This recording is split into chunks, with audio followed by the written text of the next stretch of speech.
Grande juventude, tudo certinho aí? Belezinha? Queridos e queridas, estamos aqui mais uma vez para falar sobre o que? Obras literárias no seu vestibular. Hoje a gente vai falar do vestibular da Unicamp com a obra O Marinheiro, tá? Texto do poeta português Fernando Pessoa, poeta modernista aí. Mas a gente vai ver que esse poeta também andou aí se aventurando por outros gêneros textuais diferentes da poesia. Vamos dar uma olhada nisso. Vem comigo, leio, logo escrevo.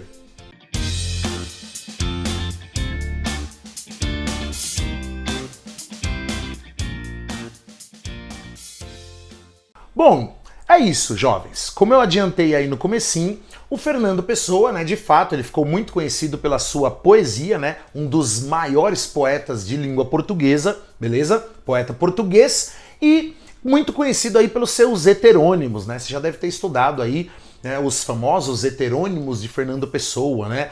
Ricardo Reis, Alberto Caeiro e Álvaro de Campos são os três principais, embora ele tenha tido outros, mas esses três são os que mais aparecem, não é? Agora, ele não escreveu só texto poético, não. Ele também se aventurou por outros gêneros textuais, tá? Entre eles o texto dramático, que é o nosso caso hoje. O Marinheiro não é um poema, é um texto dramático. Mas o que é isso exatamente? Pessoal, já toma nota. Texto dramático nada mais é do que o texto feito intencionalmente para ser encenado, ou seja, para se transformar em uma peça. Joia?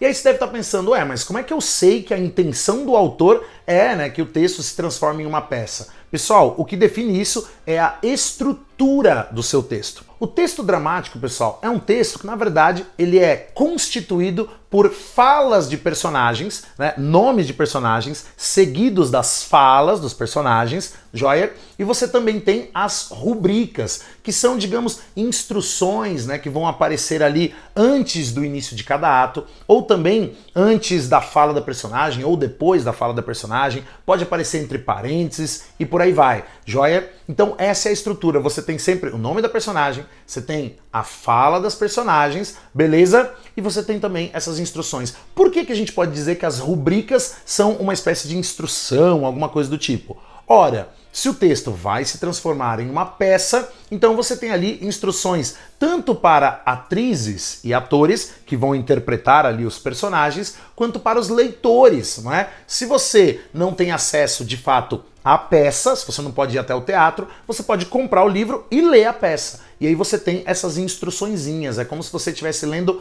bem, entre aspas, uma espécie de roteiro. Tudo bem ou não? Beleza? Tá? Então a gente chama esse tipo de texto aí de texto dramático.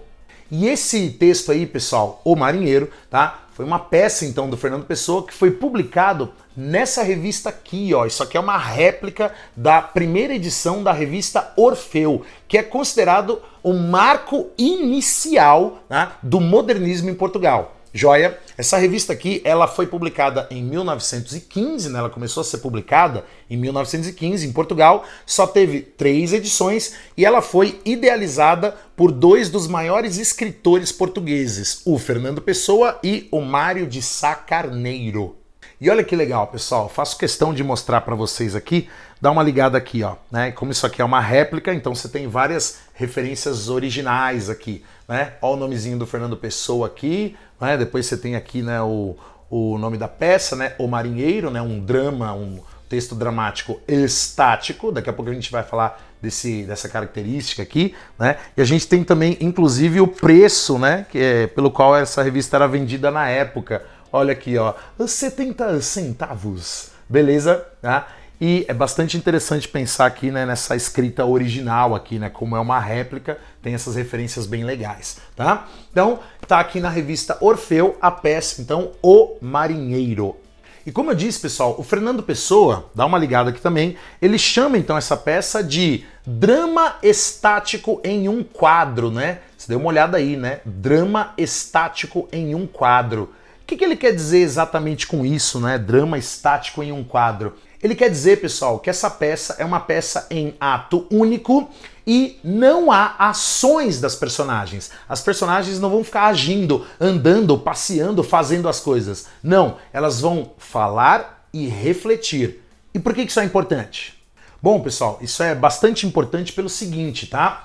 Existiu um estilo artístico, tá, no início aí do século XX, tá, chamado de paulismo, tá, que foi um estilo artístico idealizado, né, criado ali pelo Fernando Pessoa e pelo Mário de Sá Carneiro, tá, e que é caracterizado pela introspecção, uma arte de reflexão, uma arte que pensa na relação entre o sonho e realidade, não deixa muito claro o que é sonho, o que é realidade, é tudo introspectivo, o pensamento, a reflexão.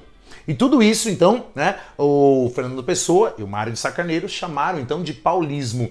Importante lembrar que o paulismo não chegou a se tornar uma vanguarda europeia. Lembra das vanguardas que são também do início aí do século XX, tá? Dadaísmo, cubismo, surrealismo, futurismo, expressionismo, né? Tá? Então o paulismo não chegou a se tornar uma vanguarda, foi mais um estilo artístico, a gente pode definir dessa maneira.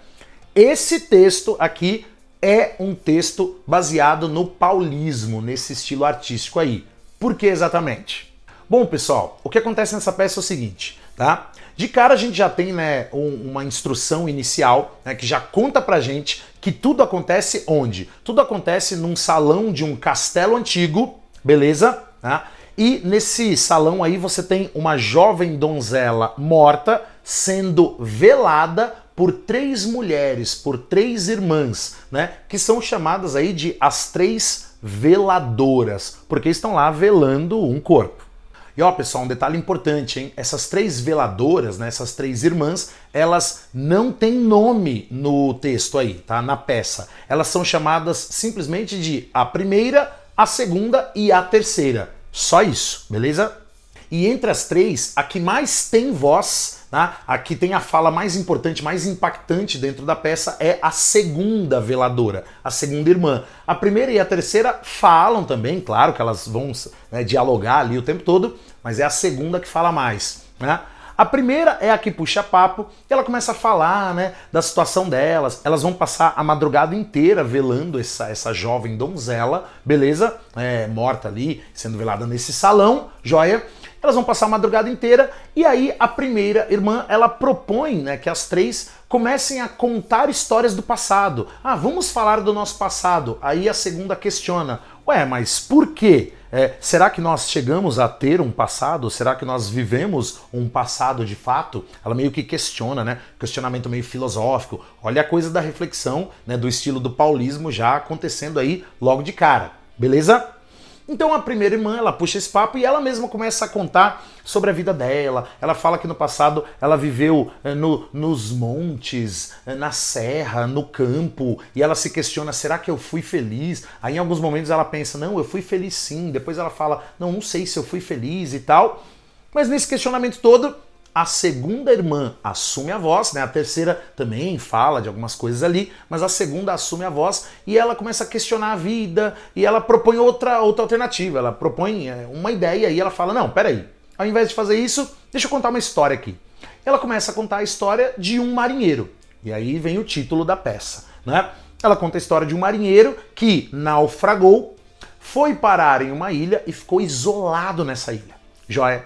E aí, nessa ilha, ele precisava recorrer, né, a alguma coisa para passar o tempo, tá? E ele recorria aos próprios pensamentos, às próprias reflexões, tá? Então ele olhava para as estrelas, refletia sobre as estrelas, aí ele virava de costas, né, para as estrelas, virava para a areia lá da praia nessa ilha e começava a refletir sobre a vida, sobre a praia, sobre outros mundos, outros países que ele conheceu, outros que ele não chegou a conhecer, mas ele conseguia imaginar, tá? Então, na verdade, ela traz essa história e, pessoal, não acontece muita coisa além disso não, tá? Elas ficam só devaneando, ou seja, conversando, especulando sobre essa história e as irmãs até perguntam as outras duas, mas e aí, como é que a história acaba, né? E a própria irmã, a segunda veladora, que é a que tem mais voz, ela mesma fala, não sei como acaba, nem sei sequer se acaba.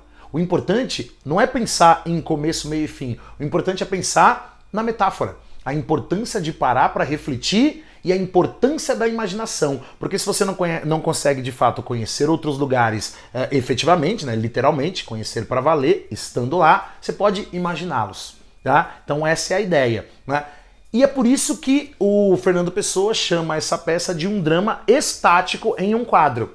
Porque é isso, não acontece em muitas ações, é estático, é tudo parado. Tudo bem ou não?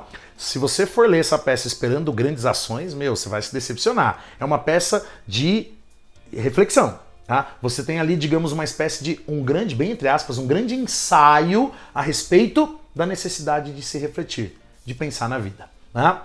Pessoal, a grande metáfora aqui é que, na verdade, o marinheiro, né, ele estava na praia lá, recorrendo à ilha, né, deserta, recorrendo aos próprios pensamentos para ver se passava o tempo, para pensar em outras realidades. E por que é uma metáfora? Porque é exatamente o que as três irmãs estão fazendo. Elas precisam recorrer à imaginação para fazer o tempo passar enquanto elas estão lá velando esse corpo aí da jovem donzela lá. Tá? E ainda numa outra metáfora, numa segunda metáfora, a gente também tem que lembrar que nós estamos no início aí do século XX, né? Lembra que essa peça ela foi publicada então em 1915. O Fernando Pessoa escreveu em 1913, mas publicou na revista Orfeu em 1915. Início do século XX, Portugal, na verdade a Europa toda, né, ou boa parte, estava passando por uma mudança estética, uma mudança artística, tá? Mudanças estéticas, mudanças artísticas requerem o quê? Reflexão, pensamento, requer tempo. Tá? Você tem que se debruçar sobre seus próprios pensamentos, as suas próprias intenções. Entende? Então, na verdade, essa é uma peça bastante representativa, bastante alegórica. Tem a história do marinheiro, que é uma grande alegoria da história das próprias veladoras, das três irmãs, que por sua vez é uma grande alegoria da história de Portugal. Tá? Que estava refletindo, pensando, entrando aí num novo momento, né? E isso requer tempo, requer dedicação de pensamento, não efetivamente ou nem sempre de ação. Tudo bem?